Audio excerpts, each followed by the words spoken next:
Bismillahirrahmanirrahim. Assalamualaikum warahmatullahi wabarakatuh. Selamat datang kembali semua di channel ini. Perkenalkan, nama aku Sapsabudin dan sekarang kalian sedang menyaksikan seri atau playlist Next.js untuk pemula. Nah, ini adalah video pertama, jadi buat teman-teman yang pengen menantikan video-video selanjutnya, teman-teman bisa dukung dulu aja channel ini dengan cara klik subscribe ya.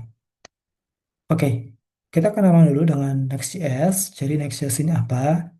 Jadi Next.js adalah sebuah framework React yang memungkinkan kita untuk membuat sebuah aplikasi full stack web gitu. Dengan fitur bawaan seperti routing, server-side rendering, dan juga SEO. Nah, Next.js sendiri itu dibangun oleh Vercel pada bulan Oktober 2016. Salah satu alasan kenapa kita perlu belajar Next.js adalah karena Next.js ini menyediakan arsitektur yang modern gitu ya, yang memudahkan kita sebagai developer untuk membangun sebuah full stack aplikasi web gitu. Untuk menginstalnya gampang aja. Kita bisa pakai npm gitu ya. Kita juga bisa pakai npm. Kalau pakai npm, pakainya npx create next app kayak gini. Kita juga bisa pakai yarn, bisa juga pakai bun gitu. Nah, ini kalau misalnya pakai latest ya, pakai latest ya. Latest ini artinya versi terbaru gitu. Jadi kalau misalkan kita ke dokumentasinya gitu ya, yang di sini, nah kita bisa install menggunakan npm, pnpm, yarn ataupun bun. Nah, di sini aku install pakai npm gitu ya. Nah, di sini perhatikan. Di sini itu versi terbaru saat ini gitu ya. Itu 16.0.3 gitu. Nah, teman-teman juga bisa menginstal versi sebelumnya gitu ya. Jadi bukan versi yang latest gitu ya, atau bukan versi yang terbaru gitu ya. Misal pengen install yang 15 gitu ya. Ganti aja latestnya. Jadi 15.5 gitu misal. Kayak gitu. Atau versi 14. Atau versi 13 gitu ya. Jadi sebetulnya nggak mesti atau nggak harus latest sebetulnya. Tapi di sini aku installnya yang latest saja ya. Nah, di sini untuk installnya aku bisa copy aja karena aku pakai npm gitu ya. Jadi aku pilih yang npx yang ini. Nah, di sini aku buat folder baru, misal namanya belajar next kayak gini ya. Nah, di dalamnya aku coba install si projectnya ya. Jadi aku install projectnya.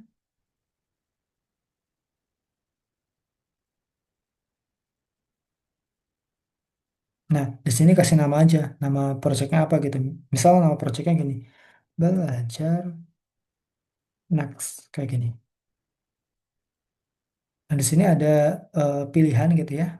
Kita mau install dengan cara yang seperti apa gitu ya. Dengan yang recommended atau dengan cara yang sebelumnya atau yang no customize gitu ya. Di sini aku pilih yang recommended aja. Ini biasanya agak lama sih. Berlama-lama kemudian, Oke, kalau udah install, kita bisa masuk ke eh, projectnya ya, dengan cd belajar next yang ini. Lalu kita buka Visual Studio Code kita. Walaupun sebenarnya nggak harus Visual Studio Code ya. Bebas teman-teman, pakai yang mana. Pakai text editor apa, bebas.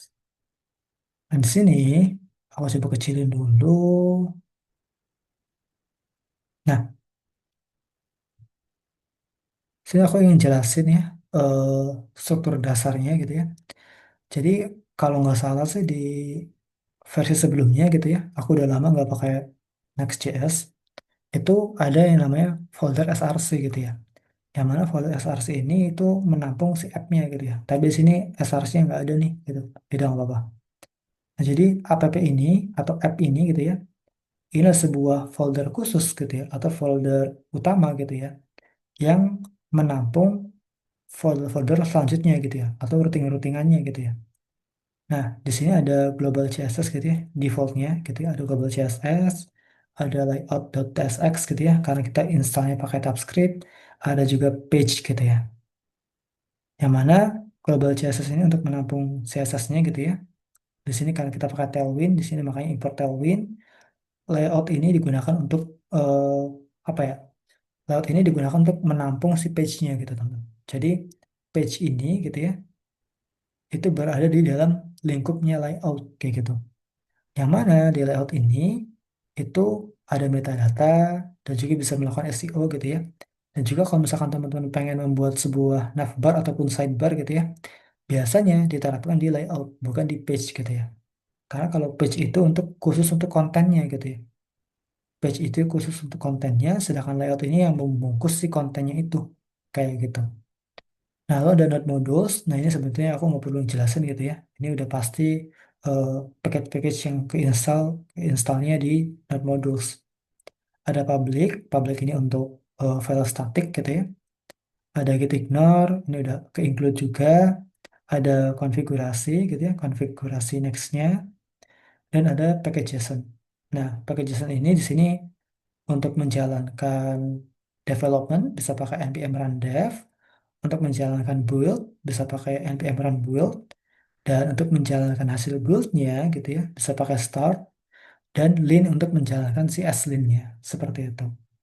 Ini untuk struktur dasarnya ya. Nah, lalu kita akan belajar mengenai struktur projectnya ya teman-teman. Jadi maksudnya struktur project itu apa? Jadi maksud dari struktur project itu gini, kita di Next.js itu bermain mengenai folder teman. Jadi kalau misalkan kita mau membuat sebuah path gitu ya atau URL gitu ya, itu sesuaikan dengan nama foldernya. Jadi misal kita pengen slash gitu ya, artinya apa? Artinya di app ini ada page gitu. Kalau kita pakai slash dashboard, berarti nanti di app-nya buat folder dashboard gitu. Dan kalau misalkan kita pengen punya slash dashboard slash invoice gitu ya, artinya kita di app ini ada folder dashboard, yang mana di dashboardnya ada folder invoice gitu. Jadi app ini sebagai root segmentnya, dashboard ini sebagai segmennya gitu ya, yang mana bisa dashboard, bisa produk, bisa apapun gitu ya.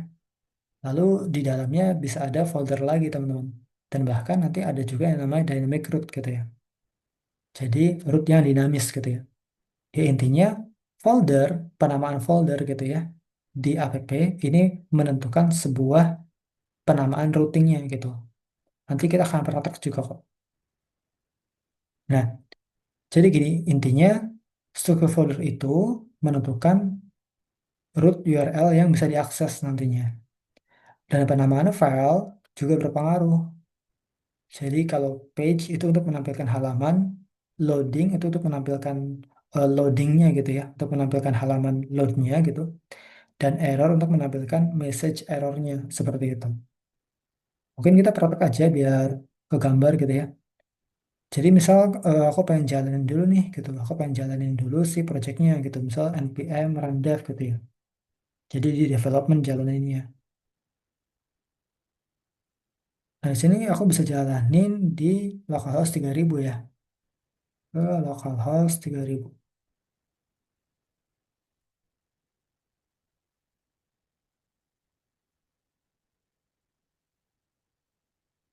Nah ini adalah tampilan pertama dari project kita gitu.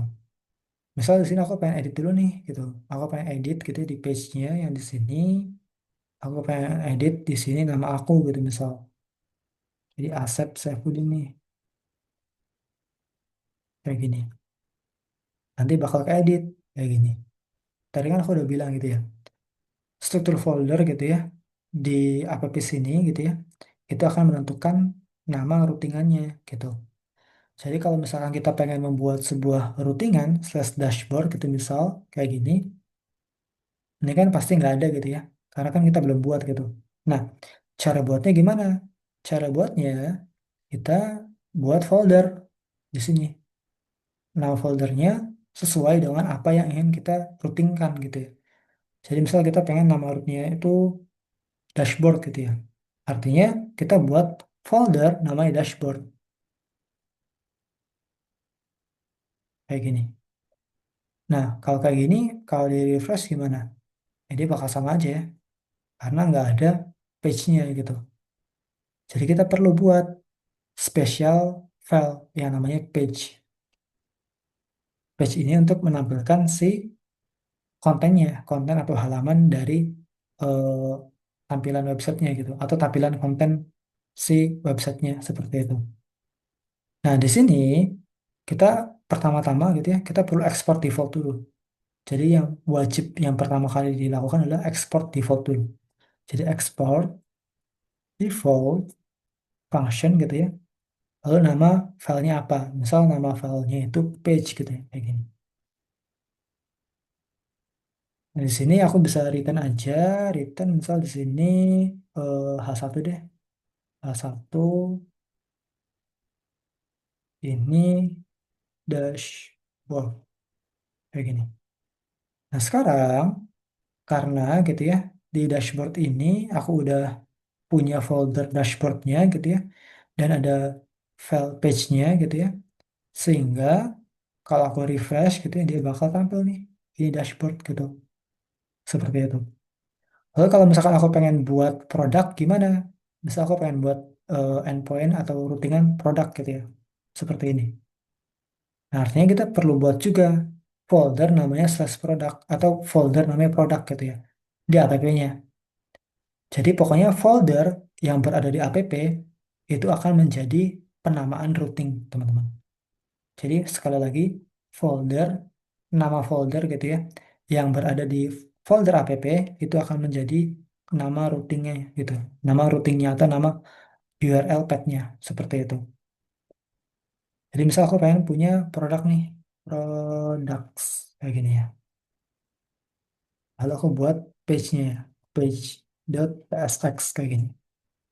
Jadi aku bisa ekspor default function page. Lalu misal di sini aku return aja, return karena aku pengen list gitu ya. Jadi misal UL mungkin LI produk satu gitu.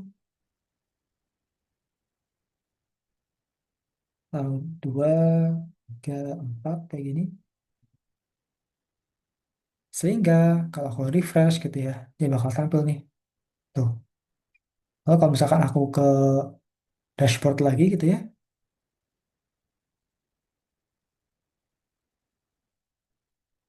Oh sorry, nggak ada ya. Dashboard. Nah dia bakal tampil juga gitu. Jadi intinya maksud dari project struktur itu ya kita penamaan routingnya gitu ya, penamaan routing, penamaan URL-nya ya, yang slash dashboard, slash product gitu ya, atau slash doang gitu ya, itu menyesuaikan dengan si eh, nama-nama folder yang berada di app-nya gitu ya. Kalau misalkan di sini, di produk sini gitu ya, kan gini, aku ingin jelasin dulu di sini. Lokasinya kan di sini ya, di app slash products slash page dot tsx gitu kan. Yang mana nanti path-nya itu slash product kayak gini. Ngerti nggak?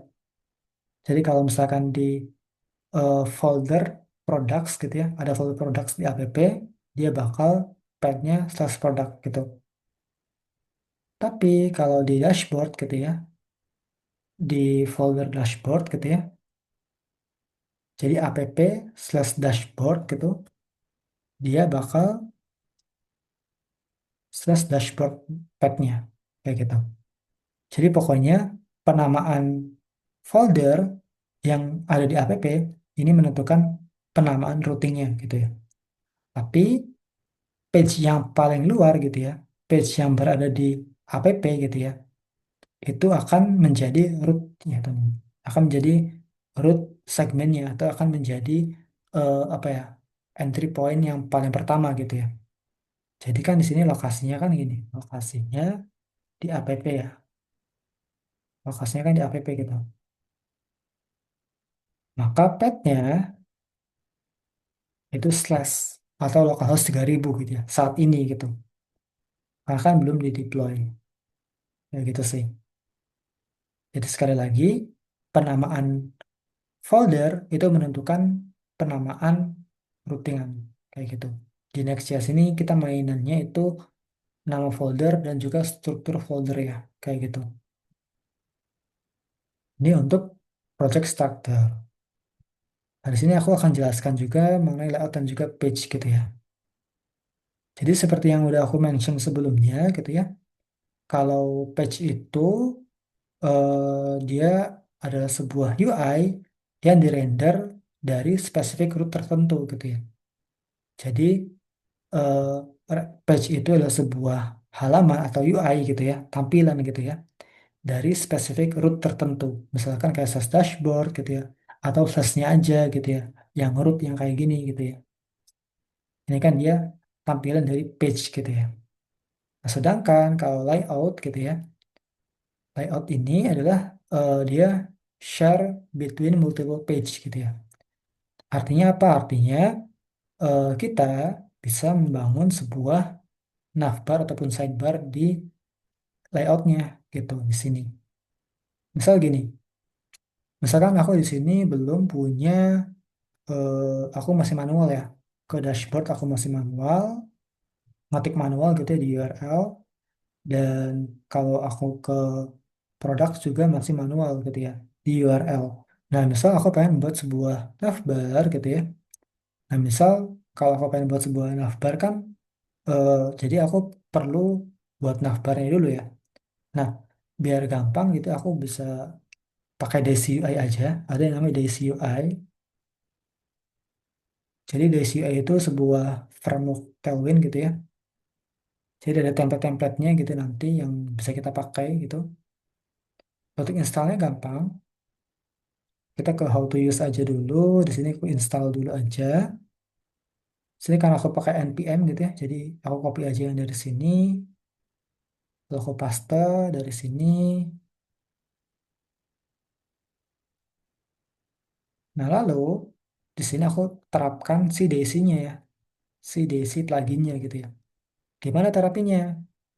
Di sini kan nggak ada app CSS ya.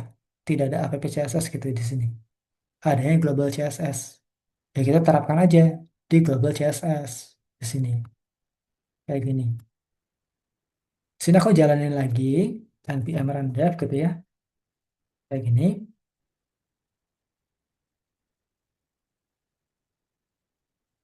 Nah, kalau misalkan di sini aku pengen buat sebuah navbar gitu ya. Jadi aku bisa cari dulu navbarnya nih.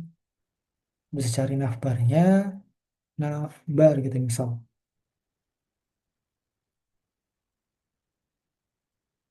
Sini aku pengen navbarnya yang sederhana aja, yang ini misal. Nah, di sini betternya sih kita nanti buat sebuah folder komponen ya, yang menampung komponen-komponen gitu nantinya. Tapi gini, aku ingin jelasin dulu ke teman-teman gitu ya. Kalau misalkan si layout ini gitu ya, ini kan dia menampung page gitu ya. Sehingga apa? Sehingga kita bisa membuat sebuah, apa ya? Di layout ini kita bisa membuat sebuah navbar gitu ya. Atau bisa menerapkan sebuah sidebar ataupun navbar dan lain sebagainya gitu ya. Dan bahkan di sini kalau kita lihat gitu ya, ada metadata gitu ya. Jadi SEO juga itu kita terapkan di layout teman-teman.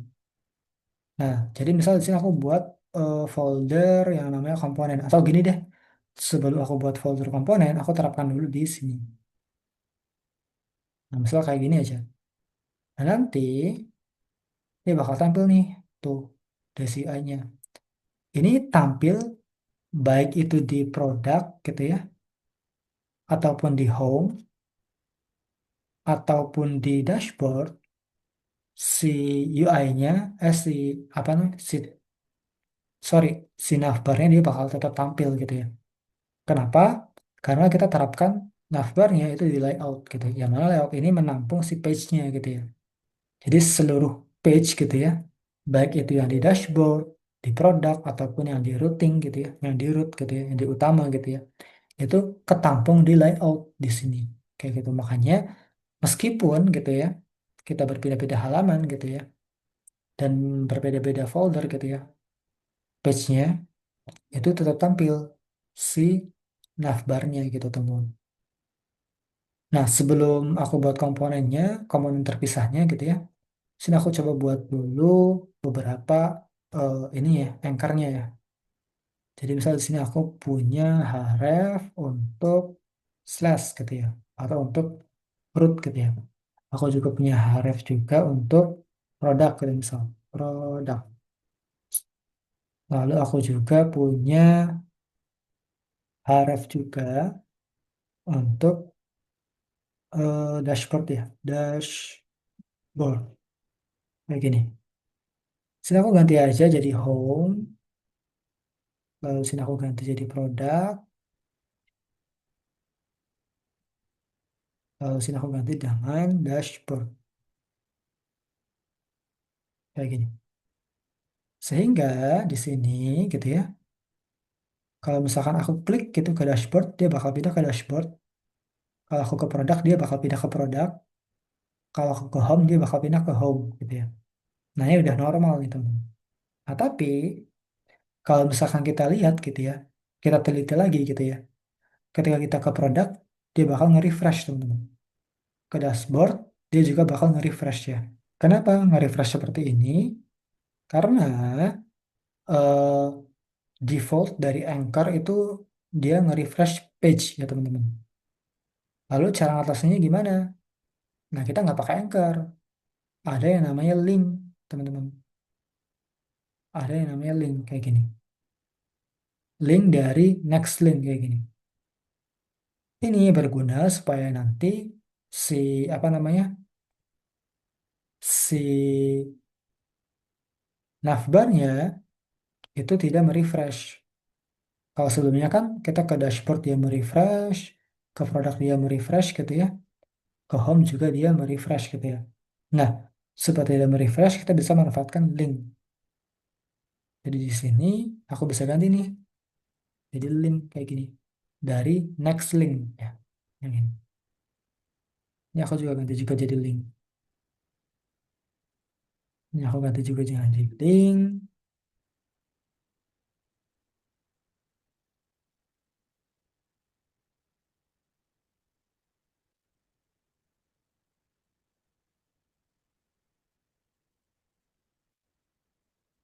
Nah, sehingga kalau misalkan aku ke produk, dia bakal ke produk gitu ya.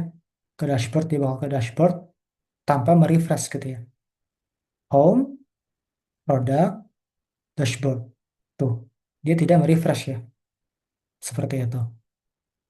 Jadi, link itu berguna gitu ya. Kalau kita lihat di sini, untuk memproses loading gitu ya. Di root gitu ya. Jadi, secara background gitu ya. Sebelum eh, navigasinya itu jalan gitu ya. Dia bakal mengaplikasikan file secara instan gitu ya. Jadi secara instan dia bakal bisa berpindah-pindah halaman nih gitu. Berpindah-pindah root gitu.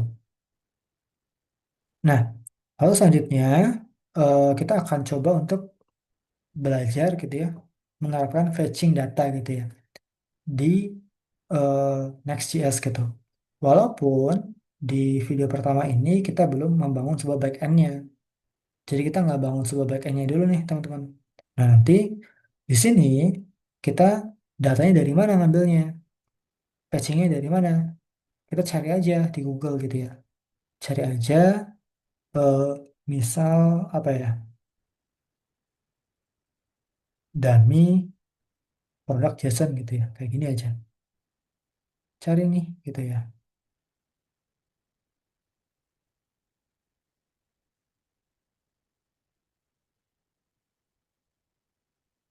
Nah, misal aku pengen pakai yang Vector API yang ini. Nah, di sini kalau kita lihat di dokumentasinya gitu ya, si URL-nya itu ini. URL itu yang ini. Jadi kalau aku tes gitu ya, aku tes di sini, nanti bakal tampil nih. Tuh, ada ID satu, titelnya ini gitu ya. Lalu dia ada harganya juga, ada price-nya juga, dan lain sebagainya. Nah, kalau misalkan aku pengen lebih rapih gitu ya, kayak gini, ini bakal tampil seperti ini. Jadi ini adalah fact API gitu ya, atau dummy API lah gitu. Kita akan manfaatkan si dummy API ini untuk membangun sebuah fetching data gitu ya. Kalau kita belajar fetching data gitu ya. Nah, untuk melakukan fetching data di Next.js gitu ya. Di sini sebenarnya udah ada dokumentasinya, jadi teman bisa cari-cari aja di sini, misal fetch gitu ya, atau sebenarnya nggak usah cari sih, di search ke bawah juga udah ada nih, tuh fetching data yang ini. Nah, untuk melakukan fetching data di Next.js ini nggak sama ya, seperti di React gitu. Kalau di React kan kita perlu use effect gitu ya. Nah, tapi kalau di Next.js itu kita nggak perlu use effect gitu. Ini enaknya di Next.js gitu ya. Jadi kayak lebih simple gitu ya. Kita tetap bisa menggunakan Axios gitu ya. Tapi di contohnya ya, di dokumentasi sini gitu ya, ini menggunakan built-in function namanya fetch. Nah, kita ikutin aja ya. Jadi kita pakai built-in function fetch gitu ya. Jadi misal di sini di produk sini gitu ya, aku pengen bangun nih gitu ya. Aku pengen membuat sebuah eh, atau aku pengen menerapkan fetching data nih gitu ya. Nah, kita terapkan aja hal yang sama kayak gini.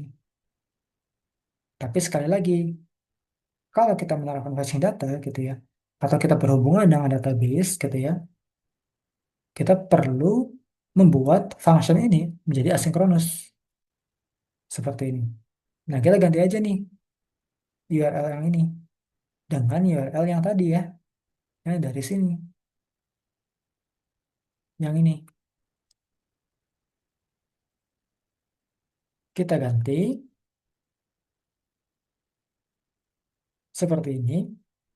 Nah, misal di sini aku namanya diganti deh jadi produk gitu ya, products kayak gini. Ini jadi data gitu ya. Jadi di sini jadi products.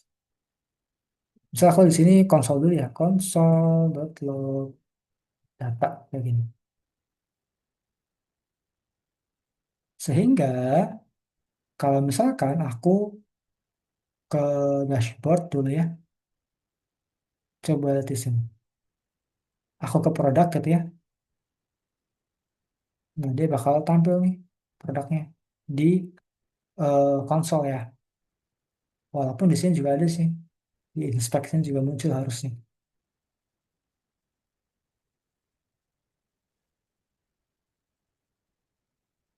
Tuh,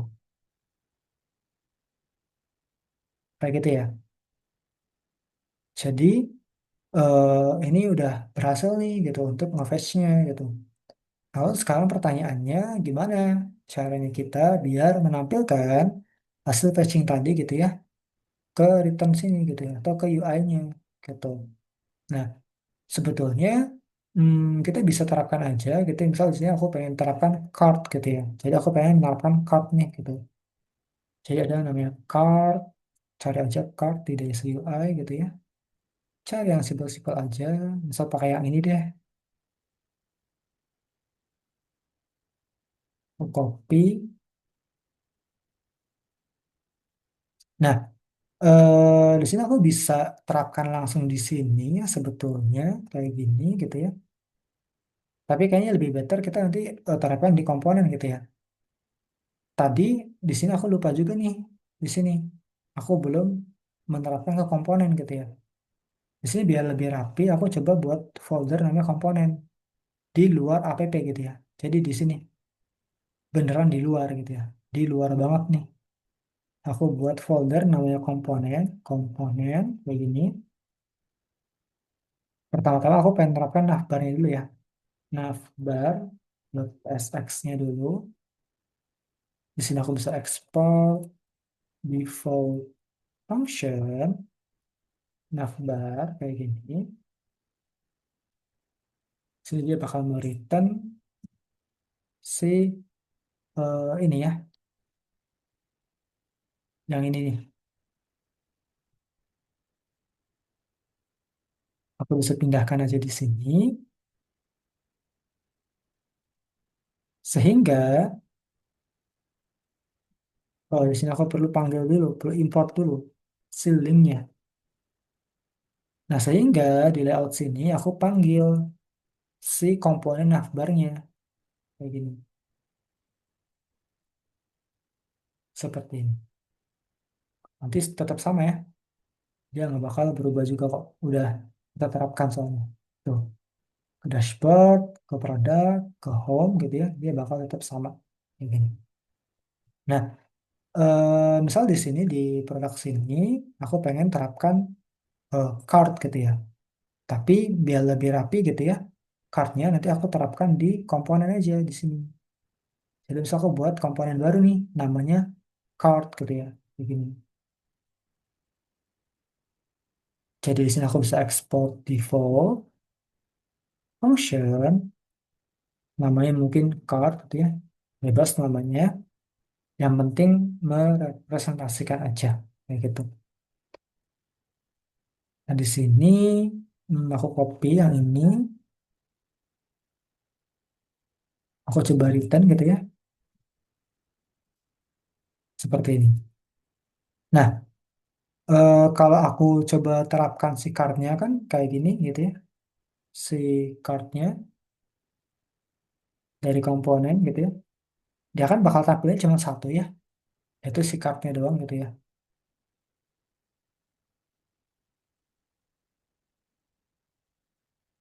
Tuh dia kan bakal tampil card-nya doang kan. Nah, kalau gimana caranya biar si card-nya itu menerima data dari si fetching-nya gitu ya. Kita bisa manfaatkan props teman-teman. Jadi mungkin di sini aku bisa buat props, mungkin nama propsnya adalah produk gitu ya. Products kayak gini, dari data kayak gini. Kita tangkap data-datanya menggunakan props. Jadi di card sini, di card sini kita tangkap nih di sini si produknya, productsnya kita tangkap gitu ya. Lalu kita buat di sini si productsnya gitu ya. Itu tipenya apa? Nah, untuk tipenya di sini ya, kalau kita lihat kan di sini udah jelas ya, ada ID, ada rating segala macam gitu ya, kayak gini.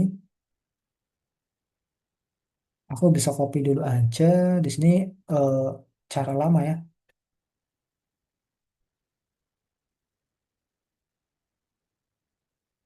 Nah, di sini aku bisa buat tabnya nih gitu. Karena kan sebetulnya bisa aja di sini aku pakai any teman-teman, pakai any bisa aja. Tapi kan aneh gitu ya. Kalau kita menggunakan TypeScript kan eh, sekali lagi jangan terlalu sering nih menggunakan any gitu ya. Tapi kita terapkan types yang benar-benar sesuai gitu ya. Jadi kita buat types, typesnya misal namanya products kayak gini, yang mana dalamnya ada ID yang tipenya adalah number, lalu ada title yang tipenya itu adalah string gitu ya, string, lalu ada price yang tipenya number juga, lalu ada description gitu ya, aku copy aja biar ada typo, yang tipenya string juga, lalu ada kategori yang tipenya string juga, lalu ada image yang tipenya string juga, dan terakhir ada rating teman-teman. Ada rating. Nah, rating ini ya kan objek gitu ya. Ada rate yang tipenya itu number dan juga ada count yang tipenya number juga kayak gini. Udah. Jadi di sini produknya itu tipenya si produk dari type produk kayak gitu. Nah, di sini kalau kita lihat gitu ya di sini, ini kan dia kartnya satu gitu ya. Nah, sekarang pertanyaannya gimana? Caranya biar kartunya itu banyaknya sesuai gitu ya. Dengan jumlah dari si datanya gitu ya. Itu 20 gitu. Nah, untuk menjawab itu, ya kita perlu melakukan looping gitu teman-teman. Udah jelas kita perlu melakukan looping gitu. Kita bisa melakukan mapping gitu ya. Menggunakan map gitu ya. Jadi di sini aku bisa buat map. Di sini aku buat fragment dulu supaya nanti di sini aku bisa buat mappingnya gitu ya. Jadi products dot map di sini aku bisa return si cardnya. Nah, saya ada error nih. Kenapa nih error nih? Katanya map is not access on tab products. Oh, oke. Nah, di sini, oh ya, di sini karena memang gitu ya, di produknya sini itu dia kan JSON ya, ada jumlahnya ada banyak gitu ya. Itu ada 20 gitu ya.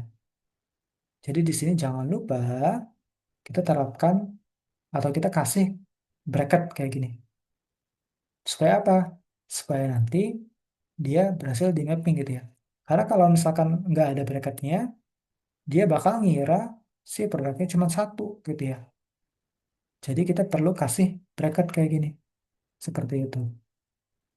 Nah, sehingga kalau aku lihat lagi di sini, ini bakal ada nih, tuh, sampai 20. Tapi ada issues katanya di sini. Ada key, kita perlu key gitu teman. Nah, key-nya di mana? Key-nya bisa kita taruh di sini. Kasih aja di sini key gitu ya. P.id gitu ya. Key itu sesuatu yang unik gitu teman. Jadi kan yang unik di sini itu ID ya. Jadi maka kita kasih key-nya itu ID kayak gini. Nanti hilang nih si errornya. Tuh. Nah sekarang pertanyaannya gimana caranya biar card-nya itu ke samping gitu ya. Nah, ini mainan jasa saja sebetulnya. Kita bisa menerapkan flexbox gitu. Jadi di sini aku bisa terapkan flexbox. Aku bisa buat flex gitu ya. Flex kayak gini. Dia bakal ke samping. Tapi bakal benar-benar ke samping kayak gini ya. Nah, supaya rapi gitu ya, kita bisa flex wrap teman-teman. Jadi ada namanya flex wrap kayak gini. Ini supaya nanti dia turun nih, nggak kebanyakan tuh. Kita juga bisa kasih gap juga, gapnya 4 gitu mungkin. Kita kasih padding juga deh, paddingnya 4 juga. Oke, ini udah lumayan ya, ya kayak gini lah gitu. Nah, lalu konten-kontennya gimana? Ini kan gambarnya masih hijau-hijau ya. Terus ini masih card title gitu ya, kontennya masih kayak gini gitu ya. Nah, ini kita bisa terapkan di cardnya di sini.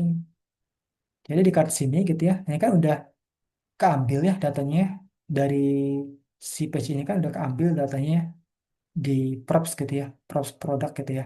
Nah, di kartu ini kan udah keambil, udah ketangkap si props produknya gitu ya. Dan kita udah lakukan mapping juga gitu ya. Nah, sehingga apa? Sehingga di sini kita bisa ubah-ubah aja nih SRC-nya gitu ya, atau konten-kontennya. Sampai dot image gitu ya. Kalau untuk title berarti di sini dot title gitu ya. Nah, kayak gini. Lalu ada juga apa namanya description. Ini kita ubah aja nih. Jadi dot description kayak gini. Nah, ini untuk buy now mungkin aku ingin ubah jadi detail ya. Jadi nanti aku akan buat sebuah halaman detail nanti. Detail. Nah, ini bakal tampil nih sesuai. Tuh, kontennya sesuai, gambarnya juga sesuai. Kayak gitu. Ini untuk fetching data ya. Seperti itu sih. Mungkin kalau kita lanjut lagi ke sini gitu ya. Ada yang namanya error.js, ada yang namanya loading.js, teman-teman. Nah, loading.js ini digunakan untuk apa? Loading.js itu digunakan untuk menampilkan loading secara instan gitu ya. Jadi biasanya kalau misalkan kita pengen menerapkan sebuah eh, skeleton gitu ya, atau animasi loading gitu ya. Nah, kita bisa menerapkan loading.js. Dan error.js ini untuk apa? Error.js ini digunakan untuk menghandle error gitu. Nanti kita lihat. Jadi contohnya itu gini. Kalau misalkan kita gitu ya, misal ke YouTube gitu ya, atau gini deh, kalau misalkan ke dokumentasi gitu ya, cari loading gitu ya, cari loading, loading.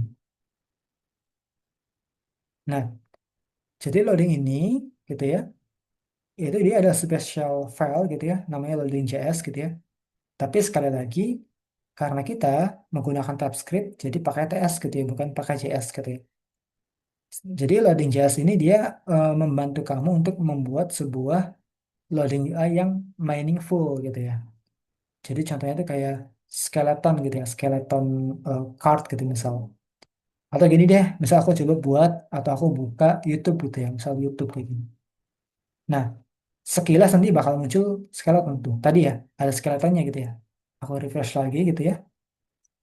Ada skeletonnya nih. Tuh, skeleton tadi tuh ya.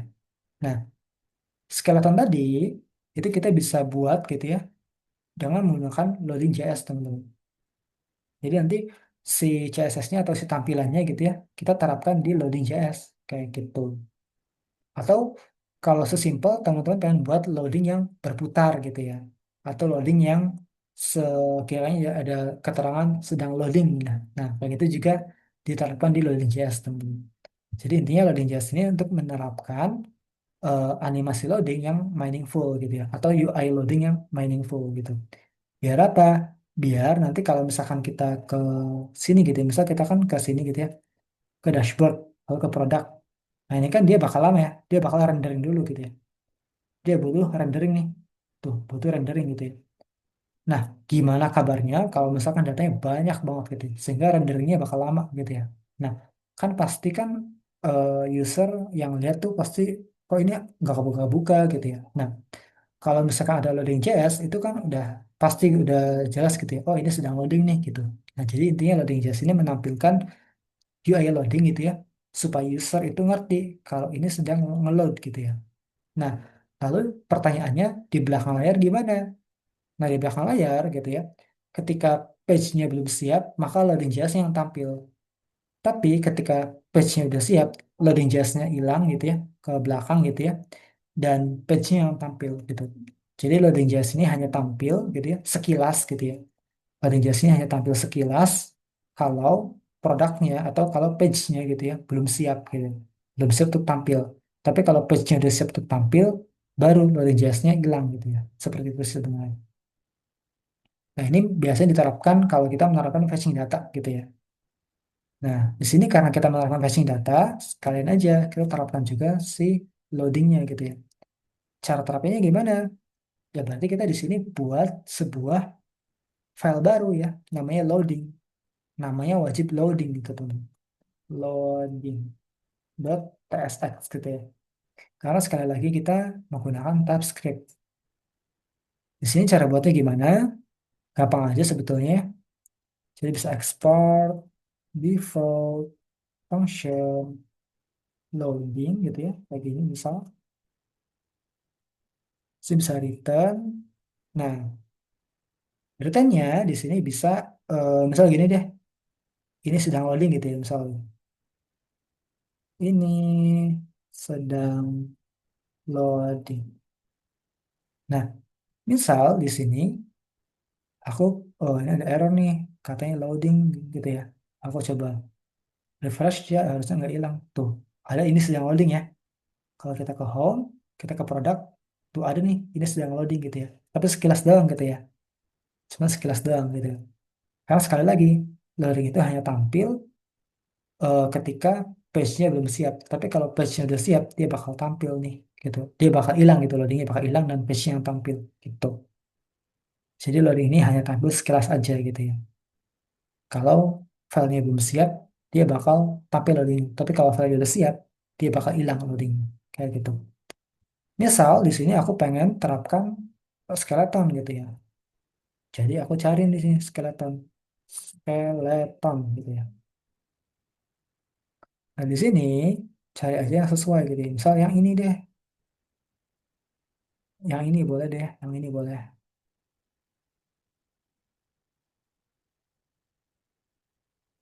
Kita bisa aja terapkan langsung di sini gitu ya. Kayak gini boleh aja. Tapi mungkin biar lebih better gitu ya, biar lebih modular gimana kalau kita terapkan di komponennya. Jadi sini aku bisa buat lagi namanya skeleton ya. Skeleton.tsx gitu ya. Export default function skeleton. Dia bakal mereturn ini kayak gitu.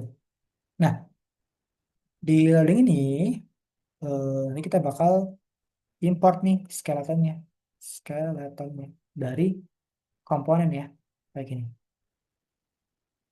Sehingga nanti kalau misalkan kita ke dashboard, ke produk gitu ya, nanti bakal tampil nih tuh skeleton tampil ya.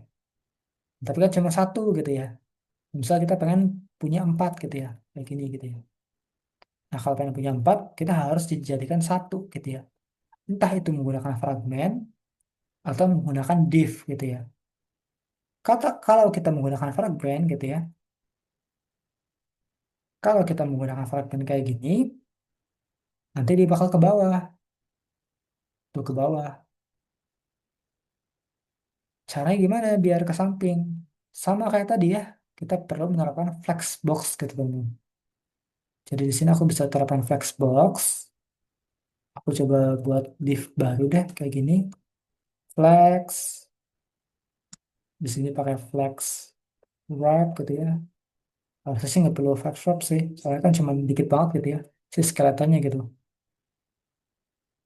Kalau aku ke dashboard, ke produk, nah dia bakal tampil nih loadingnya. Atau aku kasih gap deh gitu ya, kasih gap 4 padding juga 4 juga kayak gini. Sehingga nanti kalau misalkan aku ke dashboard, ke produk lagi, nah dia bakal tampil nih loadingnya gitu ya. Atau skeletonnya tampil gitu ya. Produk lagi, nah tadi tampil skeletonnya gitu ya. Produk lagi, nah tampil skeletonnya kayak gitu. Nah ini untuk loading gitu ya. Lalu ada yang namanya error teman-teman. Error ini kalau misalkan kita lihat lagi di dokumentasinya gitu ya. Error. Jadi error ini ya, file error ini untuk mengizinkan kamu untuk menghandle sesuatu yang unexpected gitu ya. Atau sesuatu yang tidak diekspektasikan gitu ya. Jadi kalau misalkan ada sesuatu yang tidak diharapkan gitu ya, nanti yang tampil adalah sebuah errornya gitu ya. Jadi error.tsx ini ngehandle sebuah tampilan error gitu. Nanti kita praktek juga kok. Jadi contohnya gini, misal aku copy aja ya, sini aku copy. Misal di sini aku punya folder baru atau file baru, sorry, namanya error.tsx kayak gini. Nah, di sini aku coba jelasin dikit ya. Karena tadi aku langsung copy nih, nggak ngebuat manual gitu ya. Nah, jadi di sini aku perlu membuat ini jadi use client gitu ya. Kayaknya sih harus use client gitu ya. Maksudnya apa use client? Use client ini maksudnya ada yang namanya SSR atau server-side rendering gitu ya. Defaultnya file dari Next.js itu pakai SSR atau server-side rendering gitu. Nah, tapi terkadang gitu ya, kita perlu menggunakan client-side rendering gitu. Jadi misal kita pengen menerapkan use effect gitu. Nah, kalau kita pengen menerapkan use effect, kita perlu ngubah ini ke client side gitu ya.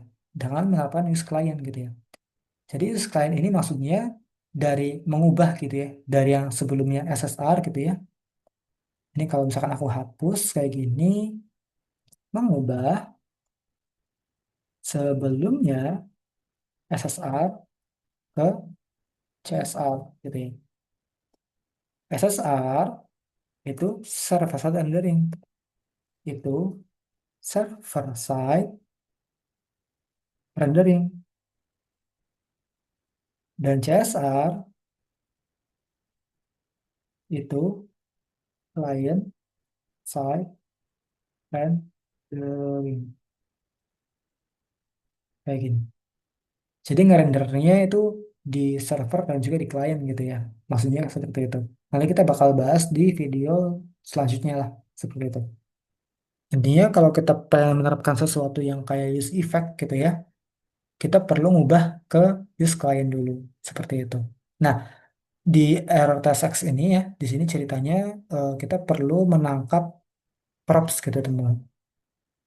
Jadi kalau misalkan kita pengen menangkap errornya gitu ya, misal errornya tuh dari page gitu ya di sini gitu ya. Nah, kita bisa tangkap sebuah errornya itu menggunakan props gitu ya, props error gitu ya. Di sini ada dua props gitu ya, itu ada error dan juga reset gitu ya. Yang mana errornya itu tipenya error dan juga ada reset ya, metode resetnya gitu. Nah di sini kan kalau aku jalanin gitu ya, dia kan nggak bakal ada error ya, karena kan normal semua gitu ya. Aplikasi kita normal semua, nggak ada error gitu ya. Kalau ke home, ke produk, ke dashboard gitu ya, nggak ada error nih. Nah, misal aku pengen produknya di errorin gitu ya. Gimana caranya? Aku paksa aja ini jadi error gitu ya. Cara paksa errornya gimana ya? Cara paksa errornya kita bisa throw new error, baru di sini misal apa ya? Misal errornya itu internet mati gitu misal, kayak gini. Nah, ini kan kalau kita throw gitu ya, ini kan artinya kita melempar gitu ya. Kalau kita throw, ini kan artinya kita melempar gitu ya. Melempar sehingga apa? Sehingga file-file yang di bawahnya ini nggak dijalanin gitu ya. Jadi otomatis error gitu. Jadi throw ini artinya melempar gitu ya. Melempar ke error gitu ya. Jadi ketika file atau ketika function ini jalan gitu ya. Ketika ini jalan, terus lanjut lagi ke line selanjutnya gitu ya, line 8 gitu ya. Nah, dia ngelempar ngelempar ke error gitu ya. Sehingga apa? Sehingga file-file yang di bawahnya nggak dijalanin nih gitu. Jadi dia ngelempar error yang isinya message-nya itu internet mati gitu ya. Nah, sehingga nanti di sini kalau aku tuh udah jadi nih something went wrong gitu ya. Jadi kalau aku ke dashboard, ke produk, nah dia bakal error nih. Itu. Sini aku bisa ganti message-nya. Aku bisa ganti message-nya di sini. Misal gini, di sini aku bisa ganti message-nya itu menggunakan karena gitu ya di sini itu kita menangkap error dengan props error gitu ya. Kita bisa manfaatin nih props errornya. Jadi aku bisa error dot message kayak gini. Artinya apa? Artinya kita menangkap message error gitu ya. Message error yang dari sini, internet mati ini gitu ya. Kita tangkap sehingga nanti yang tampil ada kayak gini, internet mati gitu ya. Jadi kalau ke dashboard, ke produk gitu ya. Nah, dia bakal tampil internet mati gitu ya. Ini ngambil dari message error gitu ya. Message errornya itu dari sini kayak gitu. Nah, sekarang misal aku pengen buat di Dasi UI gitu ya. Aku pengen buat alert ya, alert kayak gini ya.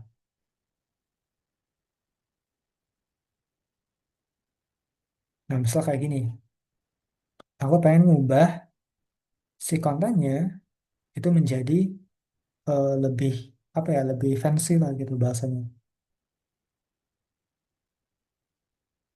Di sini aku coba ubah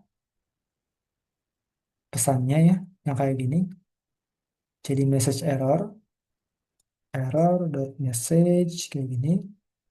Nah, nanti yang tampil kayak gini nih, tuh, internet mati gitu ya. Jadi sekali lagi, ini internet mati itu ya ngambil dari sini yang ditangkap dengan props gitu ya, props error gitu ya, kayak gini. Nah, sekarang pertanyaannya gitu ya, kalau misalkan kita nggak menerapkan si error test X gitu ya, apa yang terjadi gitu ya? Yang terjadi ya sebetulnya yang nggak jauh beda gitu ya.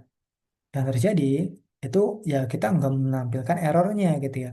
Jadi errornya tidak tampil nih gitu. yang tampil ya mungkin halaman kosong aja gitu ya. Nanti kalau misalkan di deploy mungkin halaman kosong aja yang tampil gitu ya. Tapi kalau di development gitu ya, ketika nggak ada errornya, ini kan kalau ada errornya gitu ya. Jadi kan sekali lagi error.tsx ini kan menampilkan pesan message error gitu ya. Jadi menampilkan page error gitu ya. Kalau ada error gitu. Nah, tapi kalau error tsx ini nggak ada gitu ya, aku coba hapus.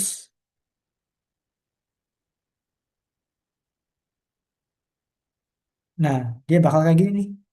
Tuh, dia bakal menampilkan seperti ini gitu ya.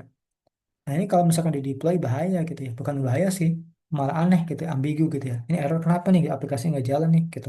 Nah, dengan menampilkan error.tsx tadi gitu ya, nanti user tahu errornya apa kayak gitu. Jadi di sini makanya aku terapkan gitu ya error.tsx kayak gini supaya nanti usernya tahu gitu errornya kenapa. Misalnya internet mati gitu atau connection apa ya, pokoknya koneksi mati lah gitu atau no internet gitu misal kayak gitu. Pokoknya eh, error.tsx ini untuk menampilkan sesuatu message error gitu ya di page gitu. Kalau loading untuk menampilkan halaman atau untuk menampilkan apa ya, UI loading gitu ya. Entah itu skeleton ataupun loading yang berputar-putar gitu ya, atau message loading kayak gitu. Seperti itu sih sebetulnya. Oke, jadi ini untuk error dan juga loading. Nah, sekarang kita masuk ke materi terakhir yaitu dynamic route. Nah, dynamic route ini sebenarnya nggak jauh beda gitu ya dengan kemarin pas kita belajar Nest.js gitu ya. Ketika kita belajar Nest.js, ini kan kita belajar mengenai params gitu ya. Jadi kan ada yang namanya apa ya, sesuatu yang dinamis gitu ya. Yang kayak titik ID ini kan dinamis gitu kan. Kalau kita belajar Nest.js kemarin gitu ya, di RESTful API kemarin gitu ya, ini kan ada yang namanya params gitu ya. Nah, kita di Next.js itu disebutnya sebagai dynamic route. Jadi dynamic route itu sebuah apa ya, sebuah eh, route gitu ya, yang dinamis gitu ya. Jadi misalnya itu gini, misal kalau misalkan kita pengen buat sebuah halaman detail gitu ya, ini coba aku matikan lagi si errornya. Aku coba komentarin aja yang ininya ya.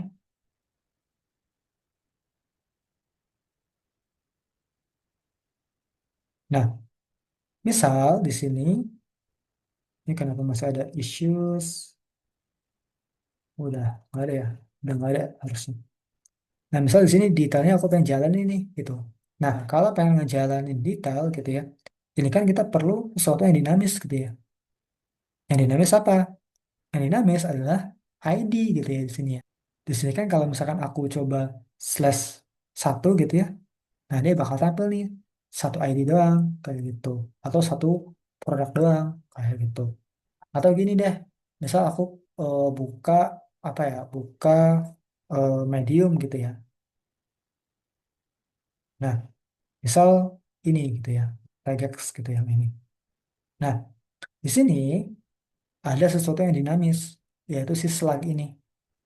Jadi slug itu adalah sebuah ID sama aja, sebenarnya mirip ke ID tapi bukan ID gitu. Jadi sesuatu yang unik gitu ya, yang unik tapi bisa dibaca gitu ya, tapi bisa dimengerti gitu, karena konteksnya itu teks gitu. Nah, ini namanya slug, yang ini namanya slug. Jadi, kalau misalkan kita membutuhkan sesuatu yang dinamis gitu ya, misal kayak pengen menampilkan apa namanya artikel gitu ya, atau pengen menampilkan sebuah video gitu ya, atau pengen menampilkan sebuah detail dari aplikasi gitu ya, atau menampilkan sebuah detail produk gitu ya, atau menampilkan sebuah detail profil gitu ya. Nah, ini kan kita pasti butuh sesuatu yang namanya dinamis gitu ya. Nah, di di Next.js gitu ya, itu ada yang namanya dynamic route. Jadi kalau di Nest.js kemarin ya, kita sebutnya sebagai params gitu ya. Tapi kalau misalkan di sini, di Next.js itu kita sebutnya sebagai dynamic root gitu ya. Nah, lalu cara buatnya gimana? Cara buatnya gitu ya, di Next.js gitu ya, karena semua itu by folder gitu ya, itu untuk membuat dynamic root gitu ya, nama routernya atau nama foldernya itu berbeda gitu ya. Jadi nama foldernya itu dibedakan dengan kurung siku atau bracket gitu ya. Misal kayak gini, ada kurung sikunya nih gitu. Misal ID gitu ya atau slug gitu ya. Jadi contohnya itu kayak gini.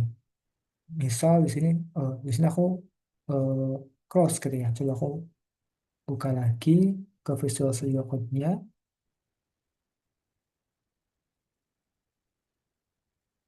jalanin lagi npm run dev. Nah, misal di sini aku pengen ngejalanin ini, pengen ngejalanin si detailnya yang ini gitu ya. Ini kan kita butuh eh, yang sesuatu yang dinamis ya, yaitu si ID-nya gitu ya. Kita butuh tangkap ID-nya untuk menampilkan detail dari produk ini gitu kan. Nah, caranya gimana? Caranya kalau kita mengikuti di sini gitu ya, kita butuh sebuah folder ya yang diawali dan diakhiri dengan kurung siku seperti ini.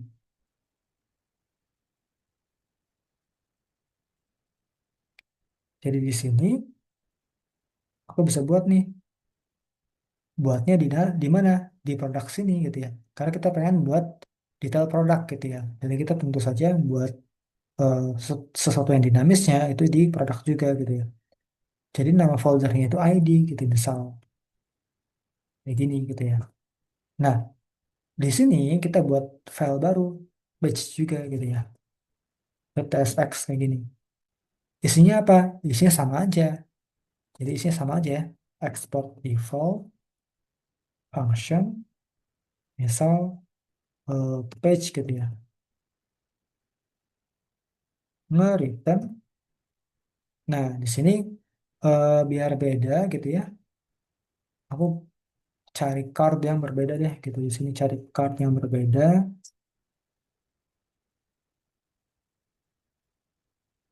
Nah, misalnya yang kayak ini, yang Spider-Man ya, yang ini ya. Aku coba tampung dulu dia di komponen gitu ya, biar lebih modular aja. Jadi di sini ada namanya detail, detail, .tsx kayak gini. Di sini aku bisa export default function, detail, kayak gini. Sini aku return si tadi ya, yang ini, kayak gini. Nah, misal di sini gitu ya, untuk nge-get sebuah ID-nya gitu ya, kalau kita pengen nge-get ID yang ini, yang satu ini ya, yang satu gitu ya, dua gitu ya, tiga gitu yang kayak gini gitu ya. Ini kan artinya kita perlu menangkap sesuatu yang dinamis ya, yaitu si ID-nya gitu ya. Nah, caranya gimana? Caranya kita bisa menggunakan params gitu teman-teman. Jadi kalau kita lihat di sini gitu ya, di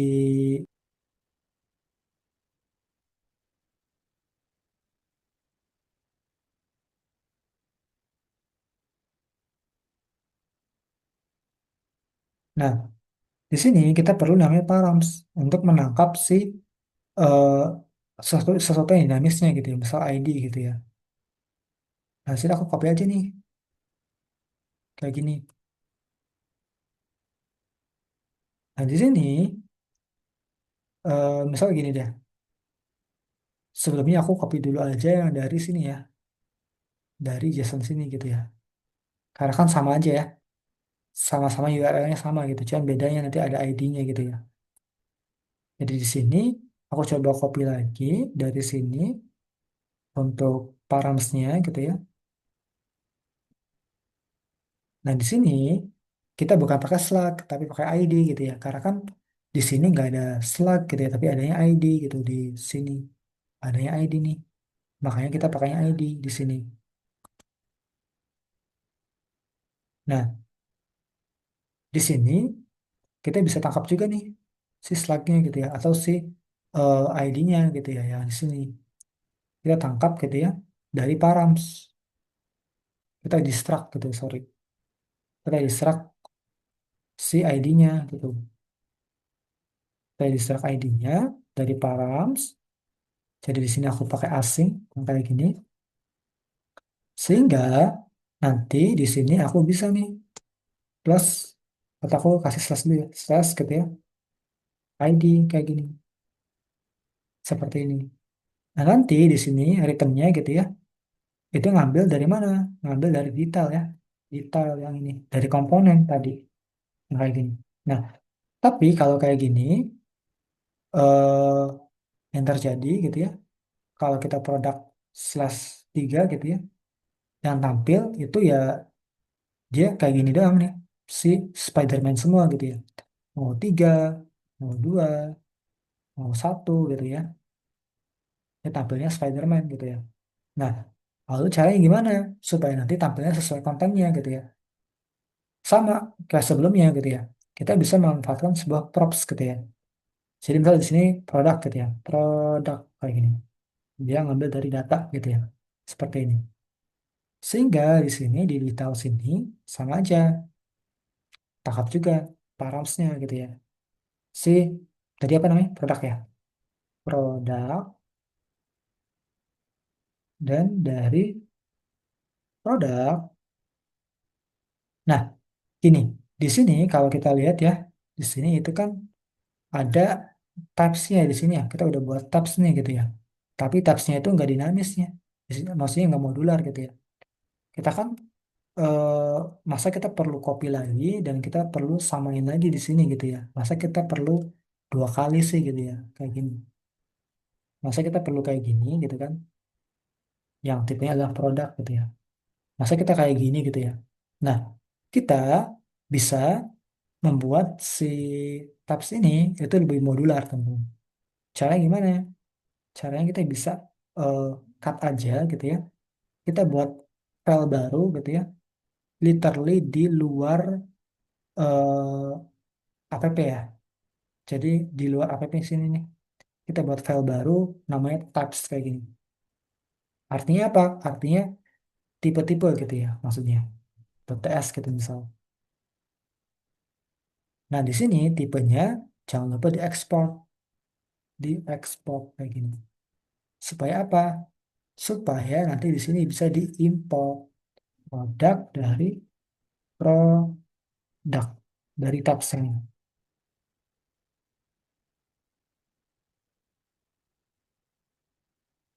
Ini juga sama, kita nge-import dari tabs juga kayak gini. Nah, sehingga nanti kalau aku ke produk, aku ke slash 4 gitu ya, ya dia masih sama ya, masih Spider-Man gitu ya. Nah, sekarang supaya si detailnya itu menampilkan apa namanya konten-konten yang sesuai gitu ya. Di sini kita bisa sesuaikan gitu ya. Kita sesuaikan aja di sini. Karena di sini itu cuma satu gitu ya. Enggak, kalau di sini kan kita melakukan looping gitu ya. Karena kan banyak gitu produknya yang kita tampilkan gitu ya. Tapi kan di sini di detail kan cuma satu gitu ya. Jadi di sini kita tidak perlu melakukan looping teman-teman. Ya kita bisa kasih aja di sini key, tetap kasih key ya biar nggak error gitu ya. Jadi products.id, sini src-nya kita ganti juga jadi produk image gitu ya. Image ini ganti ke title, produk title, ini ganti ke description dah, produk description kayak gini. Udah, misalnya kayak gini aja. Nah, kalau kayak gini, nanti dia bakal tampil nih, sesuai itu ya. Kalau kita ke satu, dia bakal sesuai juga. Kalau kita kedua, dia bakal sesuai juga. Kayak gini. Nah, tetapi gini, kalau kita ke produk gitu ya, kita kan pengen gitu ya, ketika detail, dia bakal langsung menuju ke produk yang dituju gitu ya. Caranya gimana? Caranya di sini di card-nya, di button sini gitu ya, Kita buat link aja nih di sini, buat link gitu ya. Gini deh, berarti di sini aku buat link kayak gini dari link next ya, yang ini. Nah, buttonnya taruh aja di sini. Nah, di sini kasih harap gitu ya. Yang merujuk kemana? Merujuk ke sini, ke slash product slash ID-nya ya. Jadi p.id kayak gini.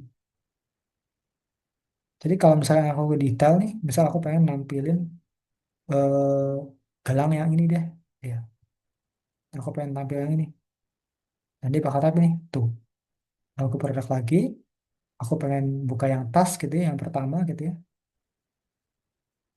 Aku ke detail, nanti bakal tampil tasnya gitu ya. So aku pengen tampil yang jaket gitu, yang ini, kita tampil juga yang jaket kayak gitu. Nah, tapi kalau kita lihat gitu ya, dari produksinya kan dia ada ini ya, skeletonnya ada 4 gitu ya. Nih, skeletonnya ada 4 gitu. Kalau kita ke detail juga, skeletonnya juga 4 juga gitu ya. Jadi skeleton yang tadinya yang di sini 4 gitu ya, di detail juga 4 juga gitu ya. Maksudnya loading skeletonnya 4 juga gitu ya. Tuh, sama-sama 4 gitu ya. Nah, kenapa sama-sama 4? Karena sama-sama di produk gitu ya. Jadi si apa ya, si skeleton yang di loading yang di ID-nya gitu ya, skeleton yang di sini, yang di page yang di sini, ini ngambil juga dari sini karena sama-sama produk gitu ya. Nah, lalu langkahnya gimana supaya nanti di skeleton yang di sini gitu ya, loadingnya gitu, efek loadingnya itu berbeda gitu ya. Misal efek loadingnya kalau misalkan di page yang di products gitu ya, dia menampilkan eh, skeletonnya 4 gitu ya. Tapi kalau misalkan di ID tampil skeleton cuma satu gitu ya. Nah, kita bisa timpa aja nih di sini. Jadi kita bisa buat lagi di sini loading gitu ya. Loading dot PSX kayak gini. Nah, di sini kita bisa ambil aja yang dari sini ya, copy aja. Nah, cuma di sini hapus aja nih, jadi satu gitu misal kayak gini. Nah, sehingga beda nanti efeknya gitu ya. Kalau di sini skeleton cuma satu ya, kalau di sini 4 skeletonnya gitu ya. Kalau yang di sini satu, kalau yang di sini 4, kalau yang di sini satu. Tuh, beda ya. Di sini 4, di sini satu skeletonnya. Kayak gitu. Seperti itu sih sebenarnya.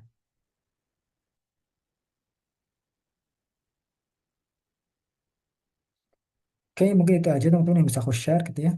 Kurang lebih mohon maaf. Wassalamualaikum warahmatullahi wabarakatuh.